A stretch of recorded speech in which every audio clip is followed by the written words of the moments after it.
Gontran veut acheter une radio pour mettre dans sa chambre. Cette semaine, il y a justement un rabais de 10 $ sur celle qu'il voudrait. Alors il décide de briser son petit cochon et de se rendre au magasin.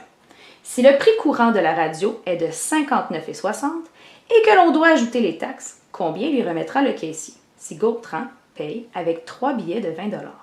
Et on te spécifie ici d'utiliser 15 % pour les taxes. Donc ici, il y a plusieurs étapes. Déjà, il faut savoir combien coûte au final cette radio-là. Donc, il va falloir trouver son prix réduit, puis son prix avec les taxes. Une fois que c'est fait, la question, c'est pas combien la radio coûte, c'est combien on va lui remettre. Donc, il va falloir que tu calcules le montant que Gontran a donné au caissier, et ensuite que tu enlèves à ce montant-là le coût de la radio.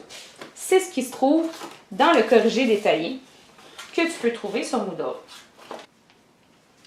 Donc, première étape, trouver le prix de la radio. J'ai commencé par trouver le prix réduit. J'ai enlevé 10 $. Ici, on ne nous donnait pas une information en pourcentage. Le montant du rabais était donné en dollars. Donc, je n'ai pas à calculer un pourcentage de mon prix initial. Attention donc, quand tu lis le problème, le symbole de dollar et le symbole de pourcentage ne vont vraiment pas avoir la même signification. Donc, une fois que j'ai trouvé le prix réduit, je trouve 15 % de ce montant-là et j'ajoute mon résultat. Donc ça, c'est le montant des taxes, 15 % du montant du prix réduit. Et je l'ajoute pour avoir une radio qui coûte au final 57 $ et 4 sous.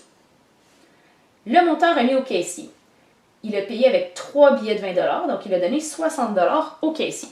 Ce calcul-là, même si tu l'as fait dans ta tête, parce que c'est vrai que ça se fait bien dans notre tête, il faut que tu le mettes dans ta démarche avec un titre. C'est ça une SA, c'est montrer chaque nombre vient d'où. Pour être sûr que ta réponse, tu aies montré chacune des étapes qui te permettent d'affirmer qu'elle est vraie. Donc, 60 $, c'est le montant auquel on va enlever le coût de la radio qu'on a calculé ici. Il reste donc 2,96 $ que le caissier va remettre à Gontran.